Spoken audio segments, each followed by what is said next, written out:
The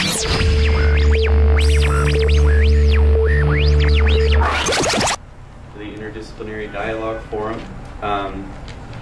Just wanted to say a couple of quick things before we get started with Aaron here today.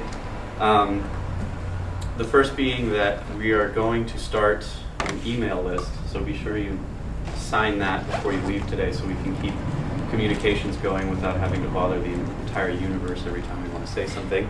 So make sure you sign that. The other thing I wanted to mention, obviously there's a camera in the room recording. We're going to be recording the lecture part here when Aaron's speaking, and then we'll shut it off for the discussion. Obviously, if anybody has an issue with that, we can edit the video. The second piece to that is that we're building a website to post the videos on. Obviously, if you're a speaker, participant in some kind of way, and you don't want to be posted on the website, that's fine. For those of you that do, however, that will probably be up within the next week or so. And the reason we're doing this, one, is so people who aren't here can see what we're doing, and also because just as recently as Sam's first presentation was given last week, Matt has adjusted his presentation to be kind of a response to Sam's presentation. Sam doesn't know this yet, but he's finding out right now. So there's an interesting story maybe building, ongoing dialogue, call and response, that kind of thing.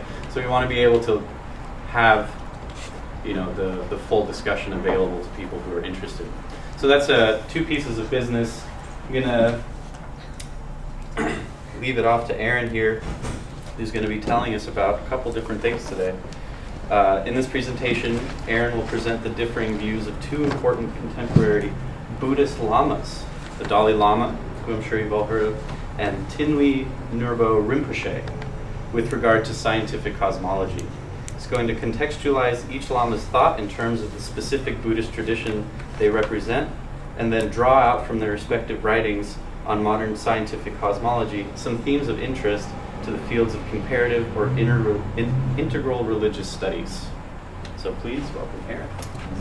All right. Hi.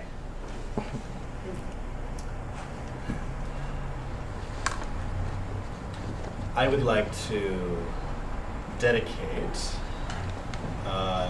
whatever is true and helpful and useful in this presentation and discussion to the living memory of Kayleen Nicholson, my colleague and friend, colleague in these studies, Tibetan studies, integral studies, by way of a short reading from the genius of Herman Melville. And maybe we'll hear some resonance between this passage and the rest of the conversation.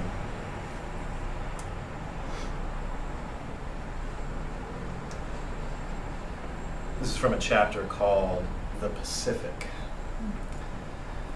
There is, one knows not what sweet mystery about this sea, whose gently awful stirrings seem to speak of some hidden soul beneath, like those fabled undulations of the Ephesian sod over the buried evangelist St. John. And meet it is that over these sea pastures, wide-rolling watery prairies and potter's fields of all four continents, the waves should rise and fall, and ebb and flow unceasingly. For here, millions of mixed shades and shadows, drowned dreams, somnambulisms, reveries, all that we call lives and souls lie dreaming still, tossing like slumberers in their beds, the ever-rolling waves, but made so by their restlessness.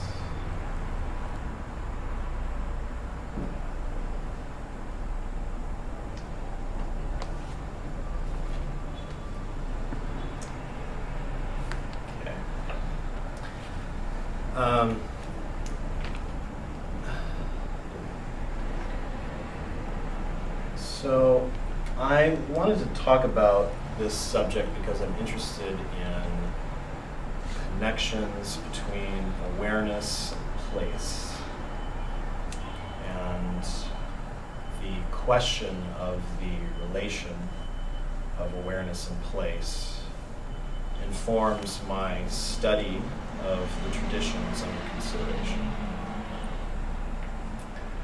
So I'm pretty new to this, and I am here in part to receive guidance from you in the form of critique and questioning and your own contributions.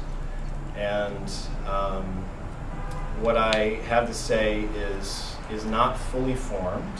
I've done some writing on the subject and reading, but I'm just going to present some information, and I think out of this information I'm going to present, questions will arise. They do for me. So hopefully we can have some discussion about it. I'm going to lean on the discussion portion. Okay.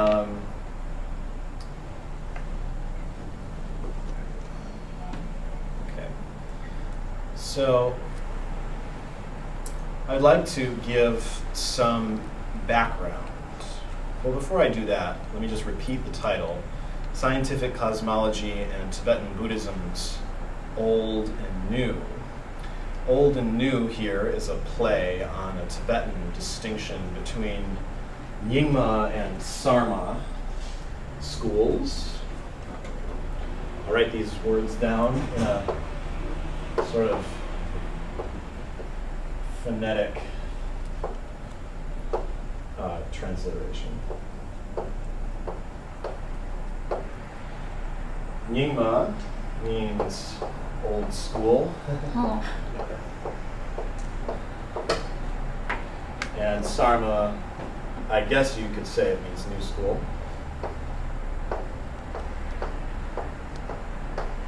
It refers to two different waves of Buddhism coming into Tibet from India. The first, the Nyingma, occurring in the 9th and 10th centuries, and then the Sarma schools forming in the 13th, 14th centuries, 12th to 14th centuries. And they reflect different styles of Buddhist practice and inquiry. And it is a thesis of mine that some of their differences are manifest in the differing responses of Tibetan Buddhist communities to scientific cosmology that I'm going to lay out for you. So having said that, it is of course true that these traditions have much in common, including a cosmological background. And I cannot assume that any of you are familiar with this, so I'd like to summarize it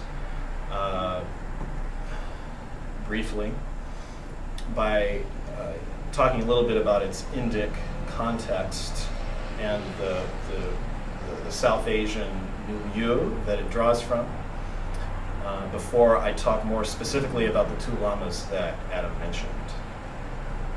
Okay. So,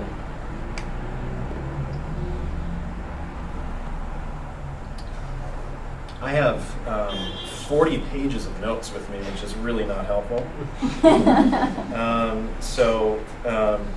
I'd like to use them, but it's kind of an embarrassment of riches.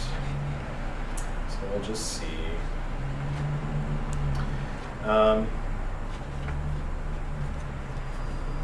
There are, in the Vedic context, the Vedas are an ancient set of texts, sort of the foundation of virtually all South Asian religion that comes after them.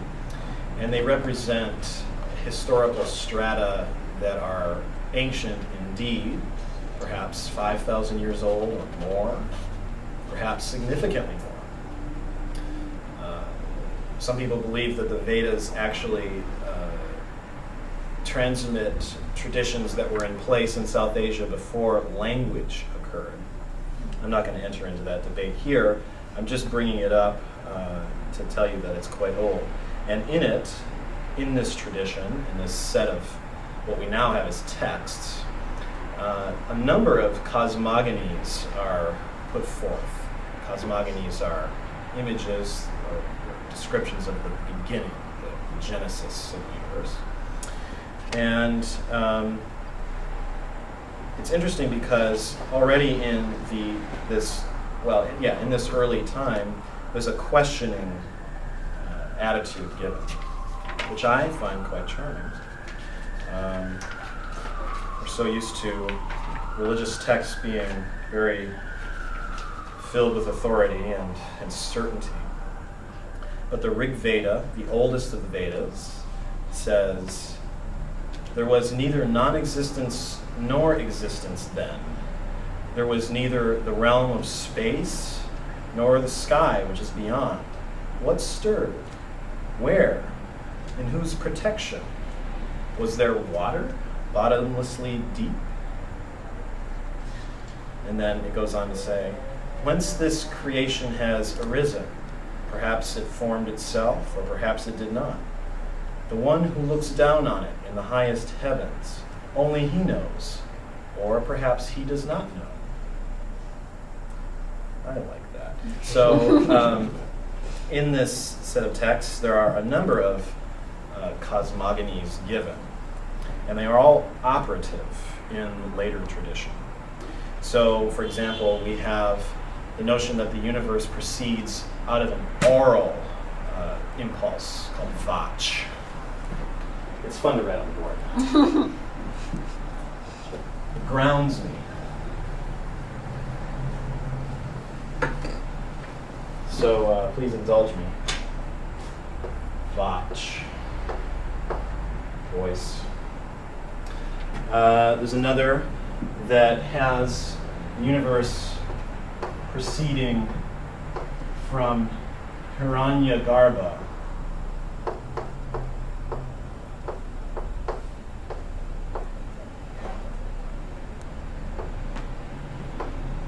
Golden egg. Golden egg. There is a cosmogony in this text that has order, urta, and truth, satya, proceeding from heat, tapas, which is a word you might know that means austerity, yogic austerity, but it also means heat in a number of senses, including, say, erotic passion, other kind of stuff like that. But there's another notion of the creation in which the gods dismember a cosmic person.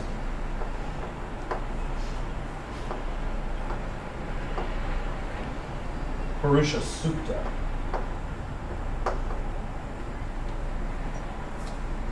And this is a trope that is common throughout Indo-European cultures across Asia and Europe. So it's something that perhaps is familiar to you. Purusha Sukta is of interest. So the gods dismember a cosmic person, and out of this person comes the entire universe. We have what Mircea Eliade calls a cosmical homology. It's a correspondence of body and universe and sacrifice. Correspondence. And it has major societal implications. In the text in the Rig Veda that describes this, we have the first appearance of the Varna system. Do you know that word? The Varna system.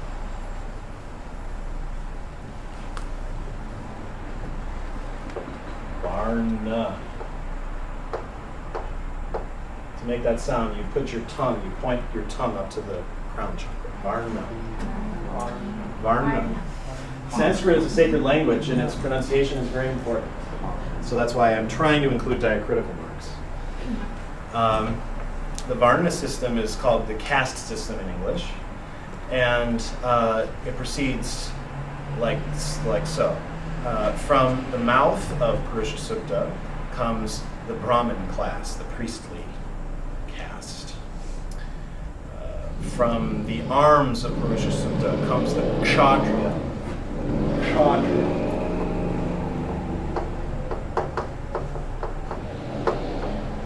So try to point to the roof of your mouth as you make an S.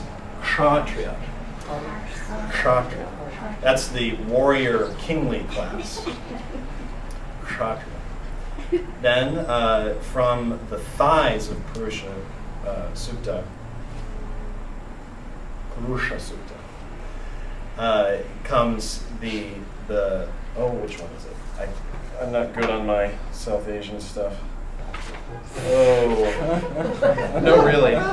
It's a different field, I promise. Come on, it's I want to say Varna, but that's the name of the whole system. The Vaishya class, that's what it is, Vaishya. And they're the commoners, the farmers, the workers. And then from the feet of Purusha Sukta comes the Shudra, the servant class, the dirty ones. So we have here a cosmological correspondence. It's a living cosmology, of course, which we so yearn for, but it has built into it a particular social structure, which is seriously hierarchical. This is a very important background. Okay?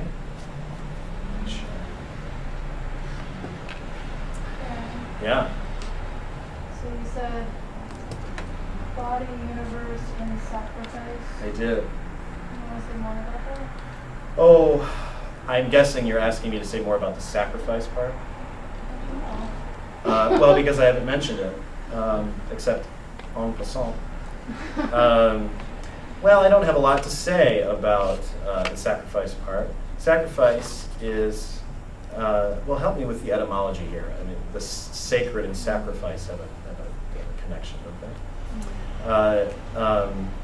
Sacrament. Set apart. Set apart, you say. Okay, that makes sense. Who's doing the sacrificing? Oh, the gods. Yeah. Let's not go there too much. I like I said, I'm really not that strong in my South Asian stuff. It's a good question, and I'm not sufficiently prepared to answer it because I have so much more to say that is happening so much later than this. Although I should have been prepared to answer it. That's totally fine. Well, check your library of Indo-European myth and see, who these gods are and their motives, and the nature of the sacrifice, and the word that's used for sacrifice across traditions, and then we'll reconvene. I just thought it was a beautiful concept, so For sure, yeah. Isn't it? Yeah, sacrifice. That's great. Let's continue to think about sacrifice. Okay, so we need to kind of proceed. There is another sort of fountainhead of Indic cosmology coming from two main sources. We have two epics, so-called, the Ramayana and the Mahabharata. I'll write them down.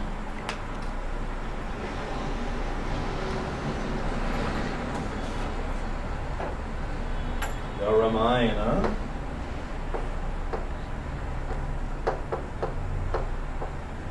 Okay, we've got some diacritical marks here. And the Mahabharata.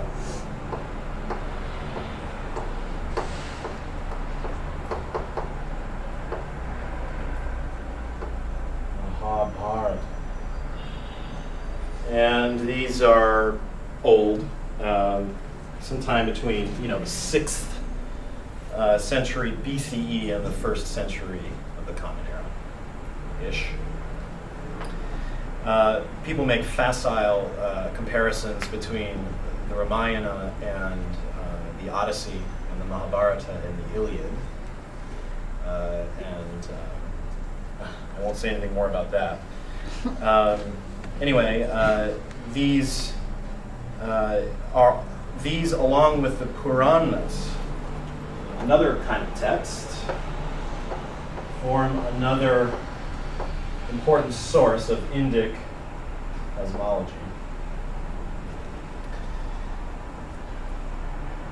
The Puranas give a history of the royal lineages of India. And Mahabharata gives an epic tale of the entire history of India, and the Ramayana also other important events in the mythic political history. There's lots of cool stuff to learn about all these that I'm not going to talk about. I'm going to focus on their cosmology. Along the way of narrating these histories, all kinds of mythic stories are told, and it's really quite rich. And these are the source of what's called the chakravala cosmology. Okay. Chakravala means iron wheel. And I'll describe it briefly.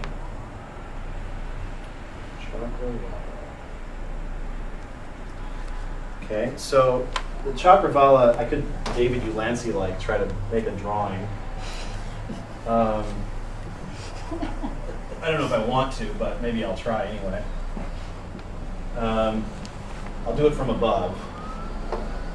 So there's an iron wheel, which forms the boundary of a world system. And at its center is a mountain, Mount Meru, which has sides.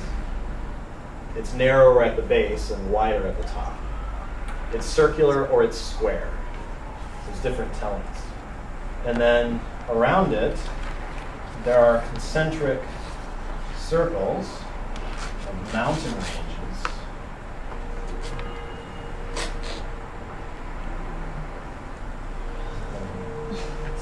There's seven. There are mountain ranges arranged concentrically, and then oceans between them. And there's more to draw. Around this this mountain, this is the worst drawing you'll ever see. There are 4 continents whose shapes I will not faithfully reproduce. Suffice it to say that they have different shapes which are specified. There are intermediate continents as well. We live in, I think, the southerly continent called Jambudvipa, the island of the rose apple tree. I have some plump, sweet rose apples growing just down the street. I always think of my home, Jambudvipa, when I walk by. Jambudvipa is surrounded by a saltwater ocean, right? You know that. And then beyond this ocean, 7 further oceans made of cane juice, wine, ghee, buttermilk, milk, and fresh water. Lots to learn about that, yeah? I'd love to know what the significance of those substances is, and if it's meant literally or what. So this cosmology, the chakravala, the iron wheel, forms the basis of the rest of Buddhist cosmology, especially as given in a very important text called the Abhidharmakosha, which maybe I'll write on the board, and maybe I won't. We'll see if I get to it. I take requests. Any kind of requests. You want to change the subject, a question. How about dancing? Can you dance and talk at the same time? In principle, yes. Okay?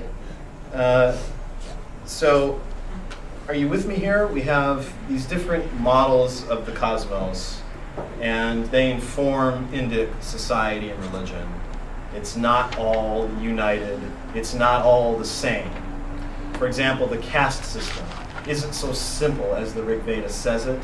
There's evidence that there are competing models of the caste system, different competing kingdoms at the time, and they each have their respective influence on the text. There is not a unified caste system at this point. There's not a unified cosmology at this point, but there's a bunch of not even coordinated, parallel operative notions. The Buddhist tradition takes these up.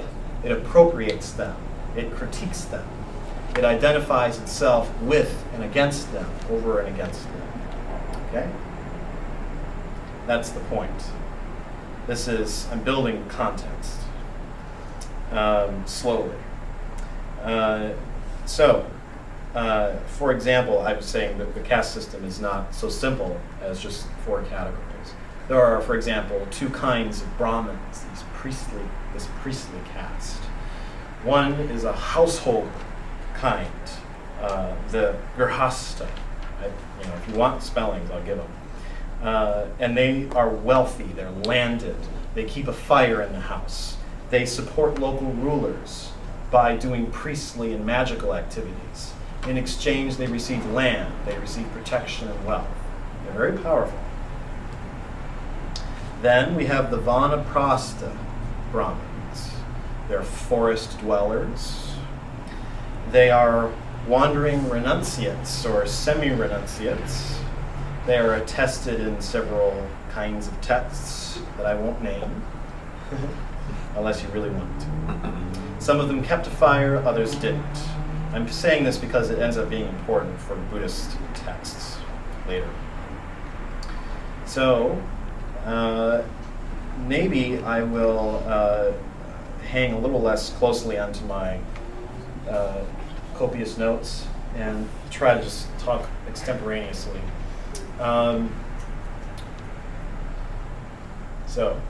Yes, the Buddhist texts assumed the Puranic and epical cosmology of the chakravala.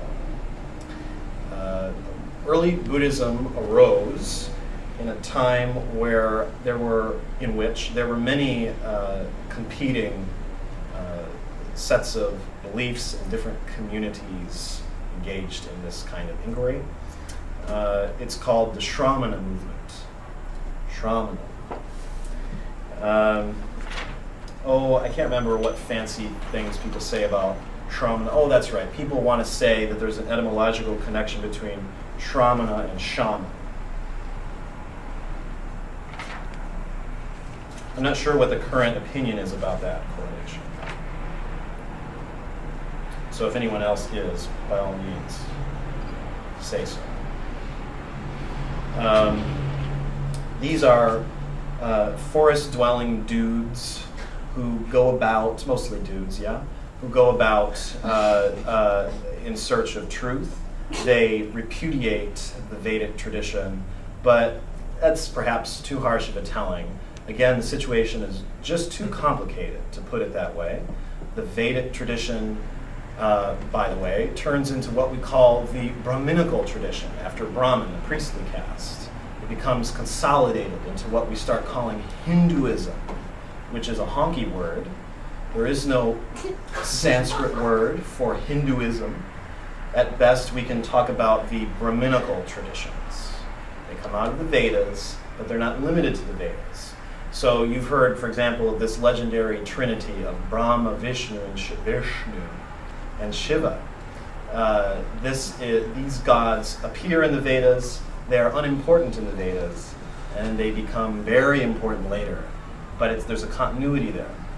Sort of arising alongside the Brahminical tradition is this Shramana tradition. We have wandering ascetics, and they are interested in critical inquiry. Some of what, if you want, just please bear with me. If you want to say that there is science, in this time and place. And if you don't, I respect that. But if you do, the Shramanas are contributing to it. They're contributing to medicine. They're contributing to cosmology, these kinds of empirical and speculative disciplines. They're making advances because they're not beholden to tradition so strictly. They are wandering about and thinking, peripatetic, wandering.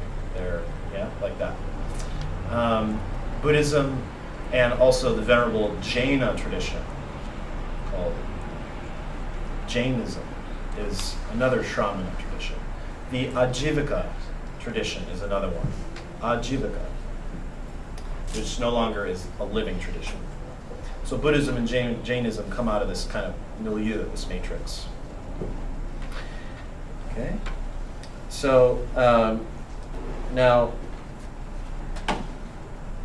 I did all kinds of really fun and neat research about the status of Brahma, this creator god.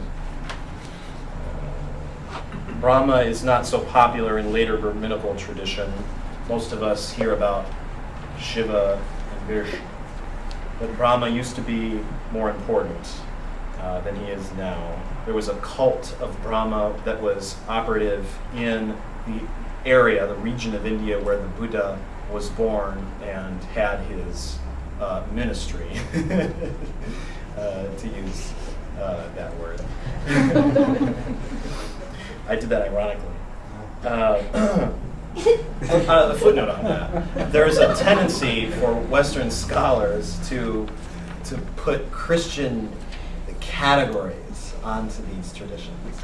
And sometimes that's helpful and fun, it's easier to remember, but it's really not accurate. And in the end, it's really not helpful.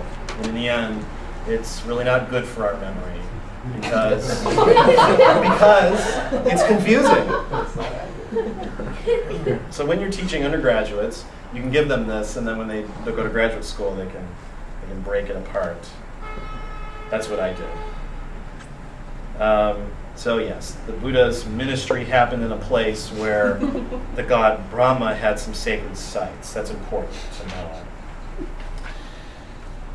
if you care about these things. Okay, so let's cut to the chase and say that the Buddhist tradition was critical as much as it appropriated these traditions. It identified itself over and against them. And you can find all kinds of examples of that in the Pali Canon, the suttas, not sutras, suttas of the Pali Canon, have all kinds of really cool stories that bring this up. And I might tell them. Will I? I guess I should. Yes, I should. Otherwise, everything I just did is a waste of time.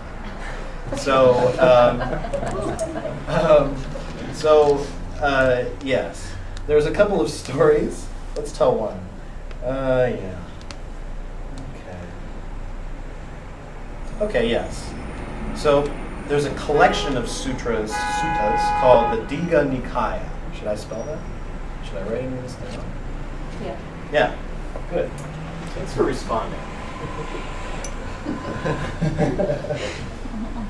Is this thing on?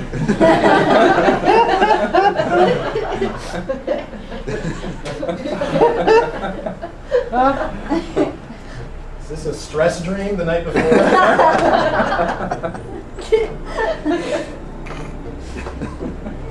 The Digha Nikaya.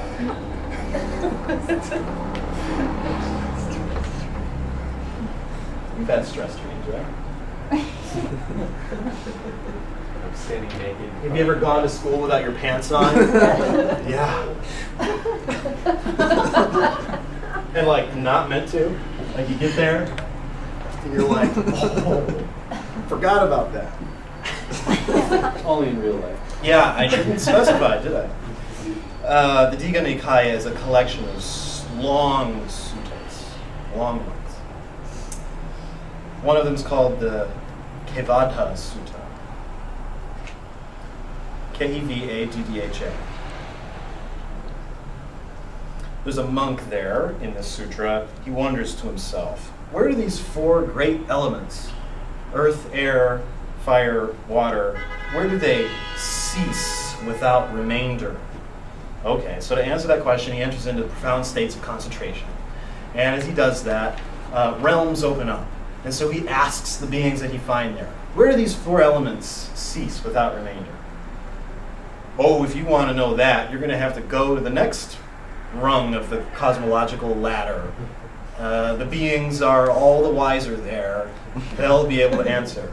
So the monk increases his concentration until he attains to ever higher levels of concentration, ever more subtle and sublime realms. And he asks the beings he encounters there, where do these four elements, the earth, the water, the air, the fire, where do they cease without remainder? And again, the beings say, oh, that's beyond me. You'll have to go to the next more profound, more subtle cosmological realm and ask those there. They know better than I do. So he attains an ever higher, deeper, more one-pointed state of concentration. He goes to the next cosmological place, level, and or realm, and he says to the first person on the street there, where do these four elements, the earth, the fire, the water, the air, where do they cease without remainder? I'm repeating this way because that's the style of sutras. They constantly repeat the same question as long as it is, the same response as long as it needs to be. There's a sort of rhythm there. Stephen Goodman says, he claims that there's a ritual element to the text that comes out in this rhythm, and there's a patience that it asks of the reader, as I ask of you now, along this way. So this monk does this until finally he comes to the sublime creator, Brahma himself. That's a name, it's a venerable name. Let's write it. Did I already write it?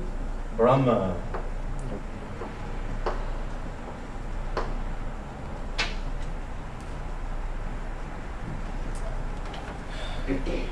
All right, so he asks Brahma his question.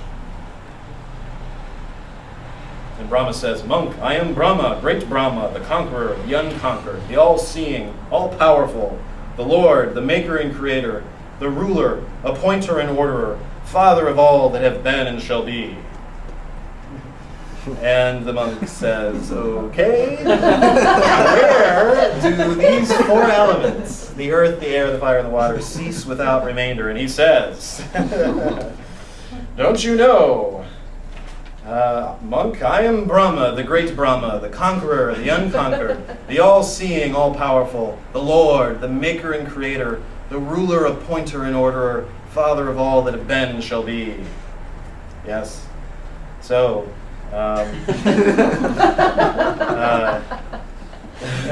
he repeats the question. He gets the same response until finally Brahma says, where to the other side? He says, away from his retinue. Brahma has a retinue. Like a paparazzi. Oh, okay. A crew. Right? It was rumored that MC Hammer went bankrupt because everywhere he went, he had a retinue of like 40 people. And he had to, take care of all of their needs. It's like that. So, come over here, Brahma says. And the monk takes him aside by the sleeve. He says, these gods of the retinue of Brahma believe that there is nothing that the great Brahma does not know.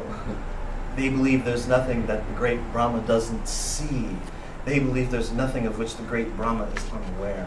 That is why I did not say in their presence that I too don't know where the four great elements cease without remainder. So you, monk, have acted wrongly, acted incorrectly in bypassing the Blessed One, the Buddha, in an answer to this question, in search of an answer to this question elsewhere. Go right back to the Blessed One and, on arrival, ask him this question. However he answers it, you should take it to heart. Which he does. So, this is an example of taking up the tradition. It's assumed. The cosmological realms are in place, but at the top of the pyramid, still, it's, you know, it's not really where we want to go. It turns out there's more to the story. This is the Buddhist critique that's being introduced here. Are you following me? At the top of the cosmological pyramid sits Brahma and his paparazzi, his crew, enacting his cosmic music video, but he doesn't know or embody the ultimate truth. This is new. This is a novel point. All right. There's another one that I'll say briefly. I promise the rest of this will be more interesting and we'll go faster. I just need to lay some groundwork, and I want you to try to hold it in mind as we continue to talk and get more and more integrated.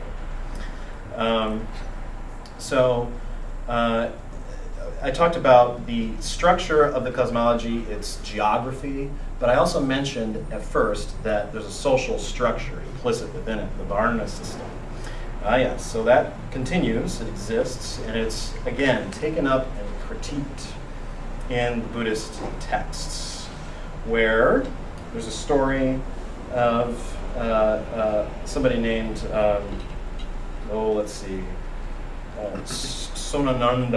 Sonananda. Am I saying that right? I think so. No, Sonadanda. Yeah, that's right. So your tongue really gets good if you study this. That's one of the many reasons to study this. Could you unpack that a little for me? I'd love to unpack that for you a little later tonight. Maybe not for me. Oh, I'm sorry. You're not quite that impressive yet. Okay. It's a tough crowd.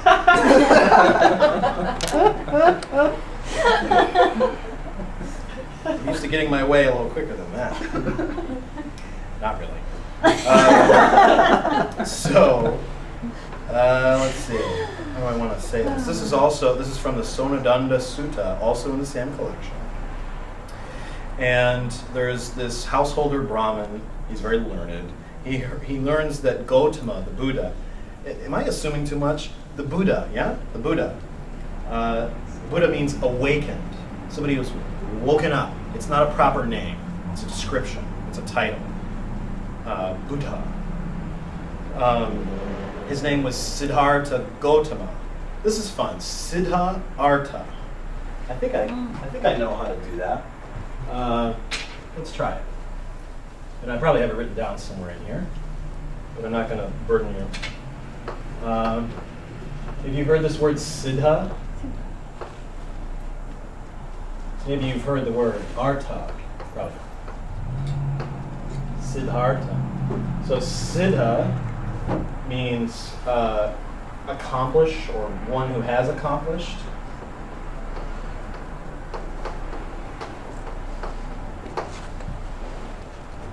And it overlaps. The two words share an A. Artha. Artha is a cool word. Dun in the Tibetan. It means, like dondrup is the Tibetan here. Never mind. Artha means wealth. It can also mean meaning. It refers to what is valuable. Is there just A like that? I'm spending too much time spelling in other languages. Hopefully that's the right. Yeah. Siddhartha is the accomplishment, or one who has accomplished what's meaningful. Siddhartha Gautama. Siddhartha of the Gautama clan. Okay, Gautama. And he's called Shakyamuni. This is the Shakya clan. He's the ecstatic sage of the Shakya clan, Shakyamuni. So if you hear me say Shakyamuni, or Gautama, or Siddhartha, I'm referring to the same person, the historical Buddha, 6th century BCE. So this Brahmin hears that this sage and his monks are staying nearby, so already in a controversial mode, he goes to ask questions of this guy. It's controversial because as a landed Brahmin like this, the monk should be coming to him, really. But he's humble, he's learned, he's wise, so he goes and he sits at the feet of the Buddha to ask him advice. And so there he goes. And he recognizes that Gautama, already as a youth, embodies all the qualities of a true Brahmin. Yeah? And so when they meet each other, Gautama asks Sonadanda to describe the true qualities of a Brahmin. Okay? What are the true qualities of this highest caste, this high class person? And the elder Brahmin, being learned, readily lists these 5 qualities. He says, the true Brahmin is of pure birth on the mother's and the father's side to 7 generations. It's a long time. That means pure means there's no crossing of castes, right? So that's 1. 2, he's versed in the Vedic mantras. He is handsome and pleasing in appearance. He is virtuous and he is wise. Okay? He's pure, he's versed in mantra, handsome and pleasing, virtuous, wise. Gautama presses him on this. Really, that's what makes a Brahmin. Really, are all those necessary? And questions, and I'm sure there's lots of long rhythmic repetitions along the way here in the text, but I don't have it memorized. Anyway, eventually Sonadanda concedes that of those 5 qualities, it's really morality and wisdom, virtue and wisdom, that guarantee one to be a true Brahmin.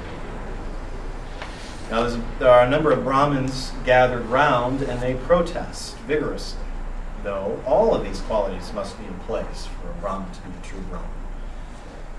But Sonadanda argues his case. He's very good at what he does. He's very learned. He argues his case to them. He gives a little disquisition, and none of them are able to respond. He meets with no rebuttal. So then Gautama asks him to explain the true meaning of morality and wisdom, but there he demurs and replies that it would be well if Gautama himself answered this question, which he proceeds to do at length on the topics of right livelihood, right meditation, etc., with further instruction in meditation, etc. Okay. Having heard this, the Brahmin applauds him and goes ahead and takes the vows of lay ordination. So this is controversial because you have a Brahmin at the feet of the Buddha, and then you have the Brahmin, you have a definition of Brahminical quality, which is subversive. It is subversive of the hereditary social order. And then you have the Brahmin taking lay ordination. So Buddhism is coming out on top here. So the social context, remember Purusha Sukta, is taken up but then critiqued. So maybe we can gather some lessons. There are other stories we can tell. Lots of other stories. Cheers. So, what I want you to remember here is that the Brahminical cosmology is appropriated in the early Buddhist texts with only relatively minor changes of formal detail. The chakravala is intact. However, the chakravala system is flipped and twisted in its meaning, where the purity of one's family line and the emphasis on ritual protocol are done away with and replaced with an emphasis on the perfection of one's character. And that is taken to be the method par excellence for ascending through cosmological realms and attaining truth. Okay? In the final analysis, all of the realms of samsara, from the hells which are beneath Mount Meru to the heavens above it, are all realms of suffering. They're all conditioned. So it's not sufficient to just take the standard Brahminical spiritual course up to the heavens, because they're temporary. The highest wisdom isn't there, and all of the enjoyments come to an end once one's karma that got you there has been exhausted. So the system is taken up, but it's sort of taken a little off-center, right? It's appropriate in a way, but it's also decentered. There's a new emphasis. Is that clear? Are there any questions? What's the new center? Yeah. The new center is the Buddhist soteriological path. It is an understanding of the Four Truths and the Eightfold Path. It turns out that common to all modes of existence is dukkha, suffering, narrowed horizons, artificially narrowed horizons, conditionedness. And then this has a cause, which is grasping, desire. And it has an end, right? Cessation, nirvana. And then there's a way to do that, to accomplish that, the Eightfold Path. Those are the four categories, the four noble truths, Arya Sata, Arya Sata. That becomes the center, rather than fulfilling one's duty as you are born into it in a cosmology, a cosmos that is pre-programmed. It has society already laid out. And so if you're born into this caste, you do these tasks. And that's how you fulfill your purpose. That's how you manifest authenticity. But the Buddhist tradition is highly subversive because it shows that those castes, those ways of life, do not have any real bearing on authenticity or on truth or on salvation. So again, the cosmological context is assumed in common, but the purpose of it, or the center of it, is kind of adjusted. Does that answer your question? Any others? Okay. I'm taking a long time, sorry. I'm not very practiced in this. Okay. So now, hopefully what I've said is clear in your minds about this Indic context, the way it's been appropriated, and the way it's been critiqued and centered. Now I'm going to say just a few things briefly about how cosmology appears in contemporary Buddhist praxis. Praxis is a graduate school way of saying practice. Right? Sounds cool. Yeah, it's cool, you know. Not everybody's going to immediately understand it, so you kind of get a little more power in the conversation. After all, there's all those loans. Sorry? So after all, there's all those loans to consider. Yeah, all these loans. So, I mean, it's just a waste of money if you don't say praxis. All my When you mean live praxis. in praxis. Yeah. It is a tough practice. No, it's great. No, it's a ruthless crowd. You should be glad you're not up here. No, it's very hot. Praxis. I mean, is there anybody who can... You need some really. water or something? Water that's been fermented. Soon.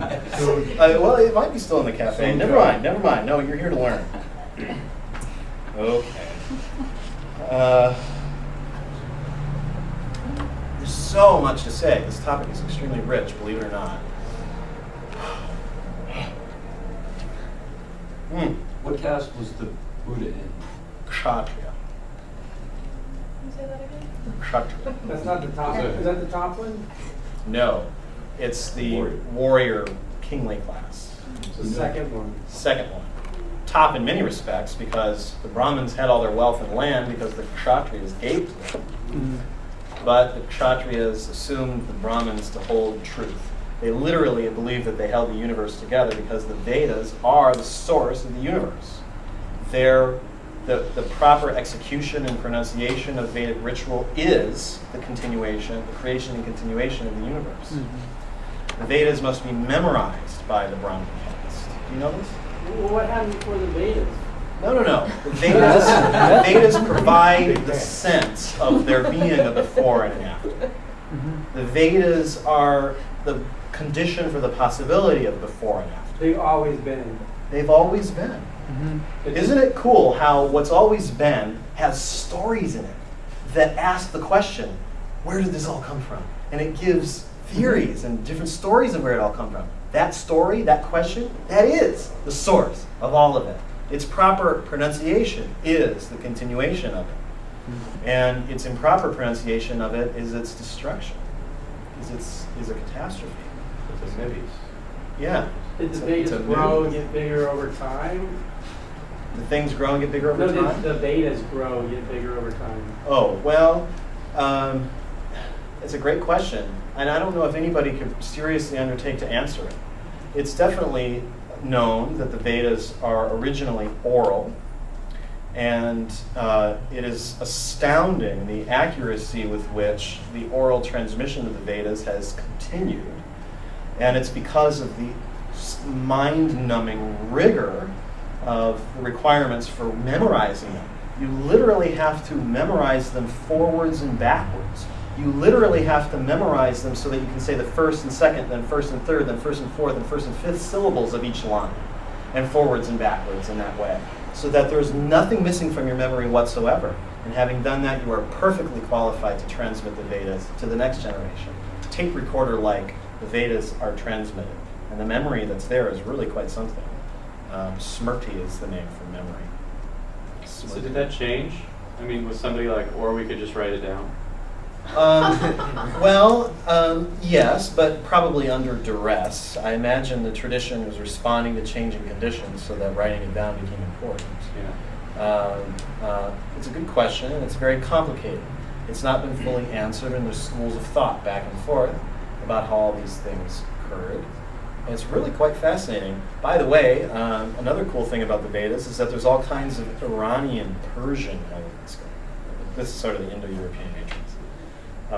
Persia, Central Asia, has a role to play in all of this. Mount Meru is possibly of Persian provenance. There's some evidence for that, which is pretty cool. We would all do well to learn a hell of a lot more about Persia, Iran. It has a major role to play in every part of the story I'm telling here. Every single part. And also, it's important now. Yeah, for obvious reasons. Okay. Any other questions? Okay. Caleb just repressed the question. Yeah, he just hated the question. I've been drinking coffee and wine together. Sorry? You've been drinking coffee and wine together? So caught between. Urination. I'm here to hold space for you, man. I appreciate it. You need anything? I'm having a great time. Are you really? Okay, great. That's perfect. How about this? I'll say a few more things, and if you want to ask your question, you can. Okay? So there's different ways that Buddhist cosmology shows up in practice nowadays. My tradition, my course of study is in Tibetan Buddhism. There are obviously many other places where Buddhism is practiced, and it'd be great to learn about how cosmology shows up there, but I'm not qualified to talk about that. I'm going to talk about how it shows up in Tibetan practice. Okay?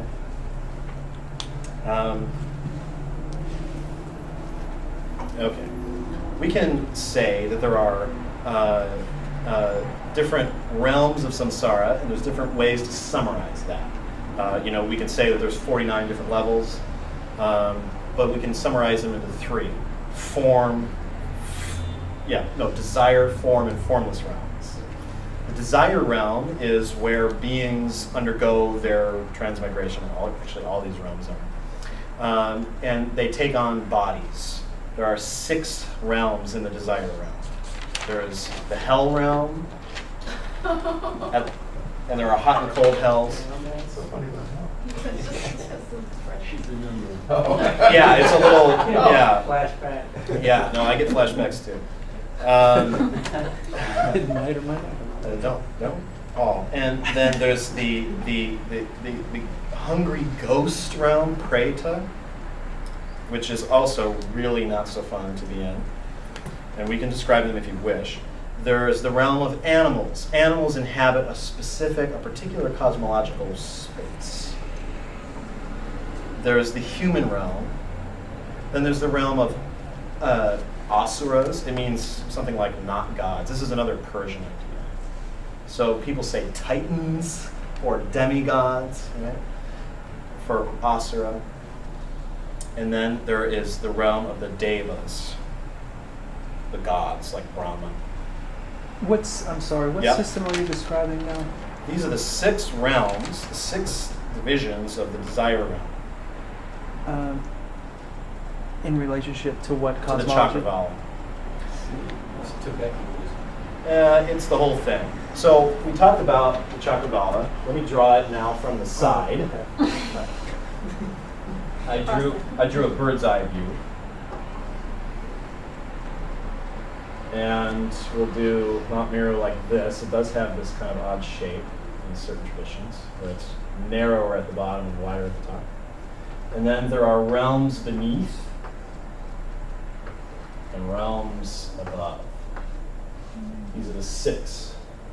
Hell realms beneath, hungry ghosts and animals, humans, not quite gods, and gods. It's cooler the higher up you go. It's better. The life is better. Not in temperature. Cooler. No, it's Would it very be lighter? cold Would over it be here, and it's lighter? very hot over here. There are hot and cold hells. Would it be lighter with regards to heaviness or grossness, like material? Great question. Materiality. That's a really good question.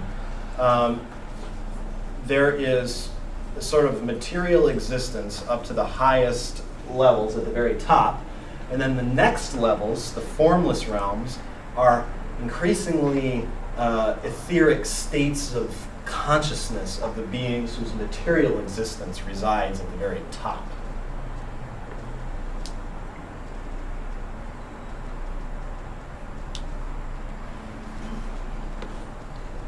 This enters into ritual.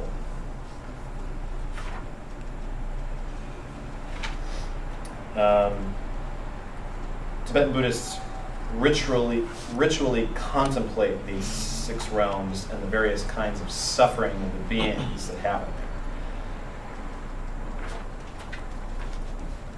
This is one place that cosmology shows up. Tibetan Buddhist practice is, how do I want to do this? Buddhism is really big, there's a lot to say, and I just can't afford to say it all. But we can say that there are divisions of Buddhist doctrine and practice. We can say there's Hinayana, Mahayana, and Vajrayana. Are these distinctions familiar to anyone here? To some? Hinayana, this distinction is made in Tibet. And Mahayanists distinguish between themselves and practitioners of Hinayana. This distinction doesn't live everywhere in the Buddhist world. Hinayana means, so yana means vehicle. Hinayana is a sort of narrowed vehicle. It's a lesser quality. It's because practitioners of the Hinayana are seeking out their own happiness and their own enlightenment. And what they achieve is the quelling of their emotional upset. But at the end of the day, they have not fully seen into the nature of reality. Some cognitive obscurations remain. Their understanding of the interdependent and empty nature of things is not thoroughgoing. Then there's the Mahayana. Mahayana is the big vehicle, the great vehicle. It's for everyone, the Mahayana. It is, yeah, thanks for your diacritics. Maha-e Macron, Yana, Mahayana. The Mahayana path.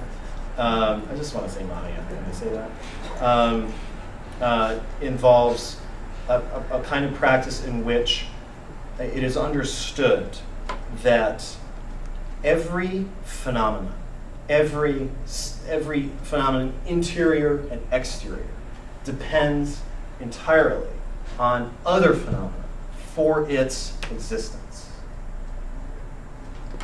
There is no freestanding, self-existent phenomenon anywhere. Everything is thoroughly interconnected.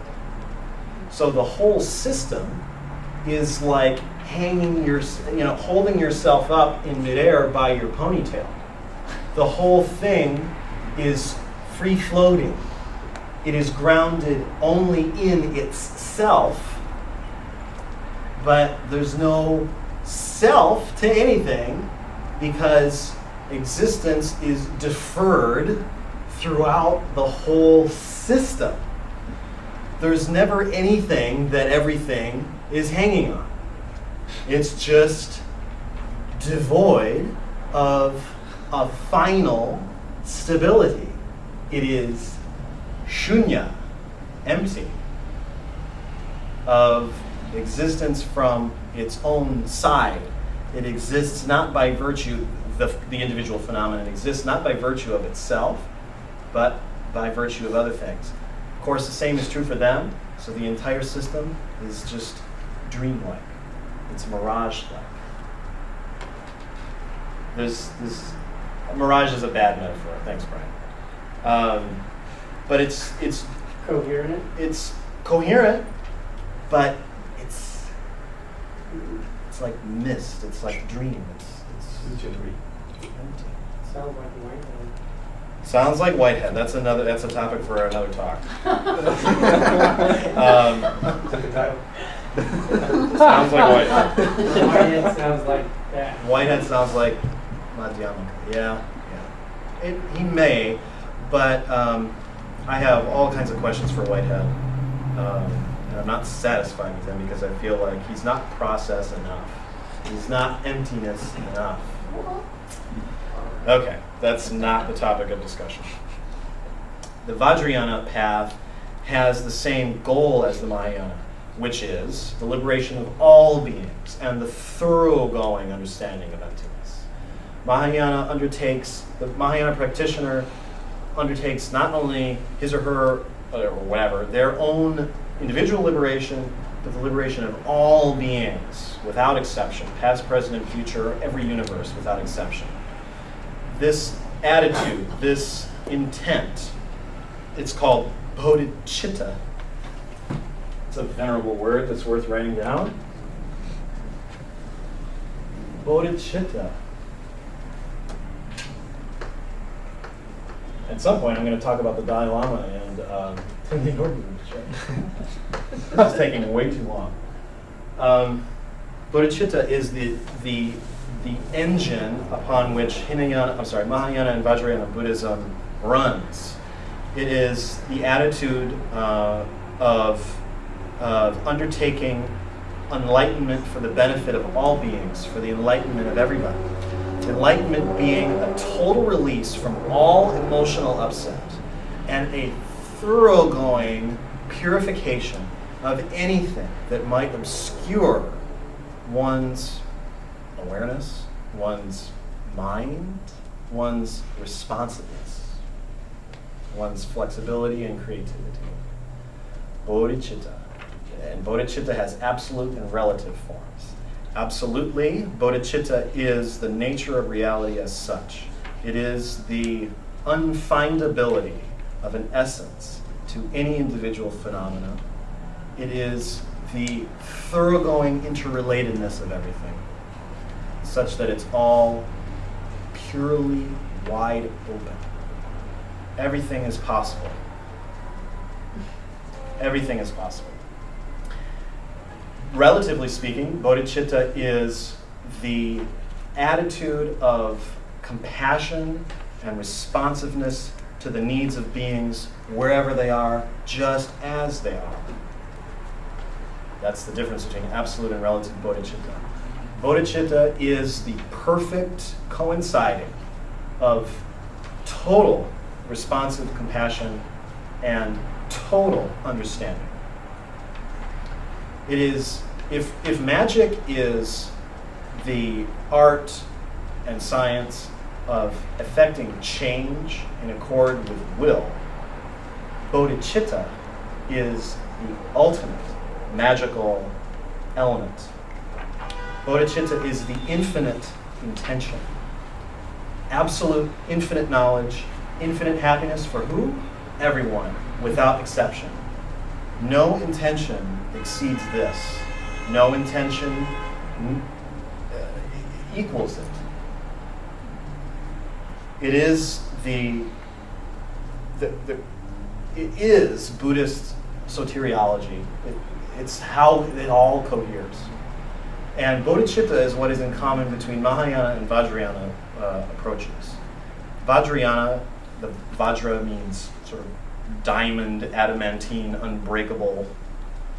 In Tibetan, it's dorje, where do means stone and J means master of stones, totally unbreakable, perfectly crystalline, This diamond vehicle is differentiated from Mahayana, where Mahayana practice undertakes to accumulate the causes of realization, the causes of enlightenment. We develop a momentum, a spiritual momentum. It's called merit, punya, and wisdom. We accumulate understanding, and we accumulate the momentum of benefiting beings over many lifetimes until finally the mirror is wiped clean and there are no more obscurations, and we are a Buddha. We are emanating benefit for beings in n dimensions without intending it. We are the spontaneous display of wisdom benefiting every being just as they are. Not trying to get anyone to change to be a certain way, benefiting them just as they are. Okay, Vajrayana begins with the result of that process. So Mahayana is a causal path. It undertakes to cause realization, to accumulate the causes of enlightenment. Vajrayana starts with the fruition of that process. And because it does that, it requires perfectly qualified teachers who are established at that attainment. The Vajra master introduces the fruition of Buddhist praxis, and the practitioner undertakes to integrate that realization.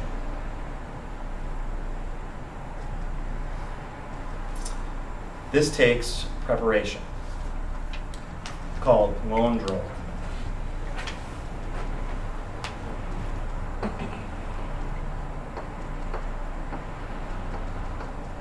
When I write Tibetan, I'm writing it so that you can read it. Ngondro, so you would umlaut this. But there are extra, letters and stuff. The D is actually a G, etc. But if you want to say it right, say ngondro, where ngon means before and dro means going. It's the preliminary practices of the Vajrayana path that are required, traditionally required before tantric initiation is given. And when you do that, when you do ngondro, there are ordinary and extraordinary practices. This is not a talk on ngondro. But in the beginning of ngondro, there are what's called the ordinary preliminaries, in which we contemplate some things.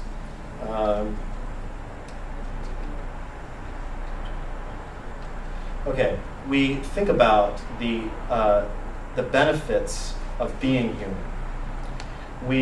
It's really quite precious to be alive and to be capable and to be able to practice these teachings, to be in their proximity. But it doesn't last forever, it's impermanent. We don't know when death will come, but it will. It's very precious, this opportunity. Furthermore, everything we do exudes repercussions. Everything we do echoes forever throughout our lives and the lives of everyone else. Not only this life, but continuing on and on and on. Death is not a release, it's just the next stage, and everything that you've done is going to continue to repercuss in all of your subsequent lives. So be careful. The causes and effects of virtuous and non-virtuous actions are unfailing. Furthermore, they expand. A moment's anger can be an eon in a state of hell, where your whole life is aggression. So karma is a bitch, as they say, proverbially. So watch out. Can I ask a question? Yeah. So, you know how in prison you can get out early on good behavior? Yeah. Is there a karmic equivalent to that in the system? Where, like, if you really just, emphasize good deeds to make up for creative energy that you put out, that will kind of save some of the potential for eternal damnation? Yeah. Yeah. Or even equivalent damage? Well- What if you snitch on someone? It's like way worse. Okay, I have a couple of responses. Is that from experience, Adam? Just trying to cover my bases. That's a prison tattoo, isn't it? That double Vajra. Golden meaning. Okay, so to continue the prison metaphor, the results of untoward actions, bad things that we do to others that limit their possibilities or our own, are likened to heavy iron chains that drag us down. Imagine we're in the ocean and we're being dragged down and drowned by the heavy chains of our negative actions and their repercussions. Just the same, I know this is repetition for some of you, our positive actions where we say, look at me, I am doing something good for you. Isn't that nice? Okay? When you undertake an action where you think, I am doing something to somebody, and those are discrete things that have a substantial existence, okay? In other words, you're doing them in ignorance of the actual open, empty nature of phenomena. When you undertake positive actions without that clarity, then you are accumulating karma that will draw you into the higher realms, the human realm, the asura, the demigod realm, or the deva realm. And it's great to be there. It's a cosmic music video. There's big pools and gold chains. There's limousines and helicopters and Dom Perignon. Christophe. Thank you. However, it's likened to chains of gold because eventually the benefit, the karma of those actions is exhausted and there's nowhere to go but down. If you keep performing good deeds. If you keep performing good deeds, then you stay at the higher levels. And you stay in the music video. The tendency of beings at these higher levels is to say, demiurgically, is that a word? Look at me, I'm everything. And they don't undertake good deeds. They just enjoy. And then they exhaust their karma at length and they fall, and their suffering is very intense for doing that. Good deeds can get you to higher realms where it could become easier to practice if you land in the human realm. But if you go too far in the direction of enjoyment, you're so blissed out, you can't do anything. So, it's like there are many lessons to be learned in orgasm. But if you are having an orgasm, during that period of time, you're not doing homework, right? Right. You're not reading footnotes and checking bibliographies. You're not, okay, yes, some of us do that. But there's humor. Okay? That's how it is with gods. They're just too consumed with pleasure. Now, I don't know if this is responsive to you or not. Probably not. There's a genre of Buddhist literature called Jataka tales, which are tales of the prior incarnations of Siddhartha Gautama, the Buddha Shakyamuni.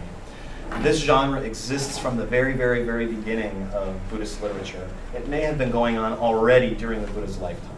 It's very ancient, and there's all kinds of lessons to be learned from it. It'd be great to do many doctoral dissertations on Jataka. There's not enough study of it. You really should do it. And it's cool because this is where the Buddha appears as animals and plants. There's all kinds of possible resources for the study of Dharma and ecology in the Jataka tales, right? They're often told as children's stories, but they are, like any other Buddhist literature, embodiments of the Dharma. It'd be great for us to know more about that, so please do a dissertation on it. And one of those Jataka tales describes Shakyamuni, or to be, at the very bottom of the rung. He's in hell. He's in hell. It sucks really bad. And he is charged with pushing this incredible, mountainously heavy stone thing on the hill, Sisyphus-like, right? And he's doing that with another dude, another Nyalwa in the Tibetan, another hell being. And it's impossible. It's way too heavy. There's no way they're going to succeed. And their demon slave drivers are whipping them with fiery bladed whips of brimstone to go, go, go, and then they can't. And so they whip them more because they're demons and this is hell. That is fucking metal. Yeah, it's very metal. Yeah, that's why you need long hair to do that. Mascara. Yeah, bangs would probably help too. But I can't go that far. Maybe after the and so there he is, he's in hell with this other dude, and it's just like, this is impossible. And so he says to his companion in this impossible task, hey dude, we're not going to succeed in this, so you just relax for a second, and I'll push it. Okay? And the demons are just furious with that, and so they just all over him with all the more cruelty until he dies. He dies, and that death was the beginning. Okay, something very important happened. In hell, where the operating system is anger and hate, he said to his companion in all this, hey, you take a breather. We're not going to succeed anyway. You just relax. That tiny bit of merit was accumulated, and its result was that he died when the demons attacked him.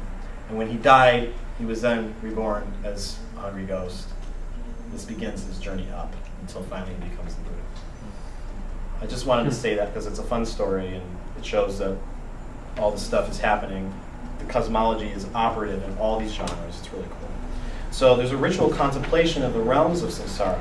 The fourth of these contemplations, I mentioned that human life is precious, it's going to end, our actions are significant. The fourth is that because our actions have this cause and effect sort of dynamic, samsara is an ocean of suffering. Samsara is this whole process of dying and being reborn again and again and again and again and again. The Tibetan word is korwa, which means going around in circles.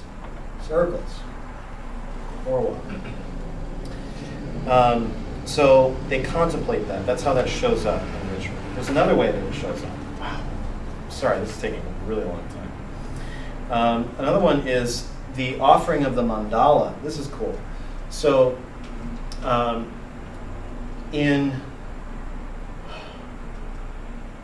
it matters, let's see, how do I want to say this? So far we've seen the chakravala as a place of suffering. It's pervaded with unsatisfactoriness all the way up and down. Some places it obviously sucks, but even the high realms are unsatisfactory because they're temporary. The highest wisdom is not available. But there's more to the story than that. These traditions also utilize this as a symbol or an image of purity and of offering. So, in the extraordinary practices of the Mondro, the preliminary practices that you undertake before tantric initiation, you offer a mandala to the Buddhas, and when you do that, it's a supreme gesture of generosity and letting go. So what you do is you make a mudra like this, where you have these fingers here in the center that are pointing up that represent Mount Meru, and then these four here are the four continents. So you have here this homology showing up again, this correspondence of the body in the universe. And you do this and you visualize, bear with me now, you have Mount Meru and the four continents in your hands here. Okay? So try to stabilize that visualization of concentric rings with a central mountain and continents surrounding. And then you try to imagine a multiplication of that. So you've got this one chakravala, multiply it to 10. See 10 of them. Stabilize them. Then see 10 of those sets of 10 so that you have 100. Stabilize that. 10 of those so that you have 1,000. Stabilize. And then more. Another set. Continue to do this. Exponentially, the world systems multiply until you have what's called Tri Sahasra Mahasahasra Lokadhatu. Thrice 1,000, great 1,000 world system. If a great 1,000 is 1,000,000, and we have another 3,000 of those, then maybe we have 3 billion chakravalas. It's one way that's counted. And all of these are filled with everything that we have ever been, every enjoyment we've ever had, every possession we've ever treasured, every good thing we've ever done fills 1 billion galaxies. Tri Sahasra Mahasahasra Lokadhatu. I'm translating Lokadhatu as galaxy. I'm not alone in that. Robert Thurman does that too. And all of this is everything you've done because we've always been doing this. We've been doing this for a long time. Going around the circle of korwa, of samsara. And there's been so many things that we've been bore witness to. We've been the victim, the perpetrator, and the bystander. We've been the benefactor, and we've benefited from generosity. Imagine that all of our lives, all of our possessions, and all of our glories, all of our lifetimes fill this giant, grand system. Tri Sahasra Mahasahasra Lokadhatu. I could write that on the board. And we offer it. We offer it to our own enlightened nature, which is the Guru. The Guru is inseparable from our own, always already enlightened wisdom nature. And so you see, the cosmos in this mode has become a way for us to accumulate these vast stores of merit and wisdom. Okay, that's another way that cosmology shows up. And then I'll just say one other thing about how cosmology shows up in practice, in the mode of Vajrayana practice. I mentioned